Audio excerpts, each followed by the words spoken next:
جفائیں سہ کر دعائیں دینا. بعض وقت شیخ کے جب زیادہ پیار کرتا ہے تو حاسدین پیدا ہو جاتے ہیں اور چاہتے ہیں کہ اس کو اتنا ستاؤ کہ یہ بھاگے یہاں سے. لہذا اس پر میں نے لکھا کہ جفائیں سہ کر دعائیں دینا. ہم شیخ کے خانقاہ میں رہنے والوں کو کبھی بددعا دینا وہ عاشق مرید نہیں ہے. وہ عاشق مرید نہیں. جہاں پھول ہوں ان کانٹوں کو کوئی بددعا نہیں دیتا.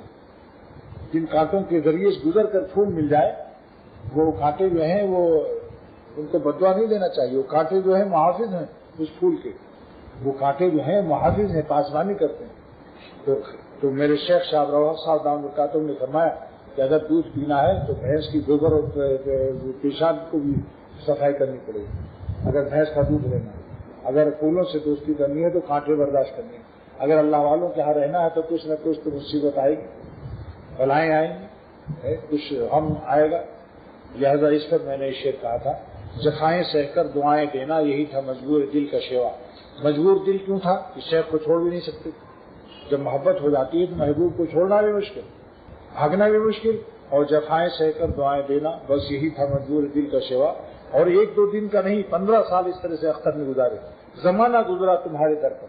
زمانہ 2-3 دن مہینے کا مجاہدہ نہیں تھا, 1 رات سال کا. 15 سال اس طرح سے اللہ تعالیٰ نے میری زندگی گزاری. اور زمانہ گزرا تمہارے در پر اسی طرح سے دل حزین کا. یعنی اے شیخ ایک زمانہ تمہارے ساتھ میرا گزرا اور حاسدین مجھے بھگانے کی کوشش کرتے رہے, لیکن ہم بھی چیمڑ تھے, سخت جان, بھاگے نہیں الحمدللہ.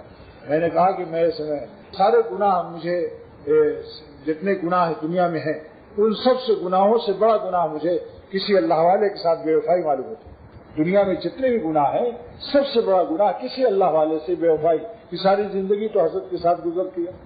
اب آخر وقت میں لوگ ہمیں مشورہ دیتے کہ شیخ کا انتقال ہوگا تو کیسے گزارا ہوگا, یہ مالٹا چوس لو, مرغی کھا لو, شیخ کی زندگی تک. بعد میں کہا کیا کرو گے؟ میں نے کہا کہ میں کیا کروں گا, شیخ کو نہیں چھوڑوں گا.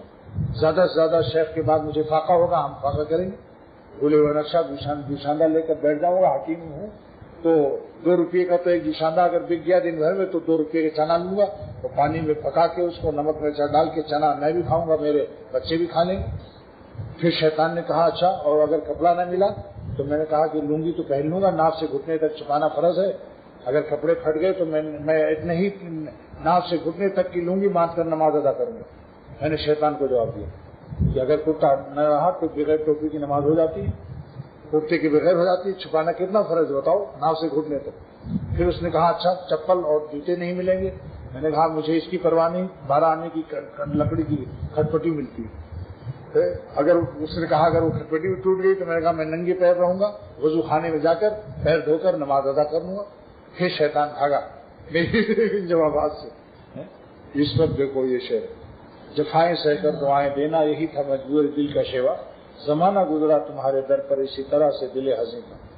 اب سنیے, اللہ تعالیٰ کی طرف سے اگر جذب نہ ہو تو کوئی انسان اللہ والا نہیں ہو سکتا.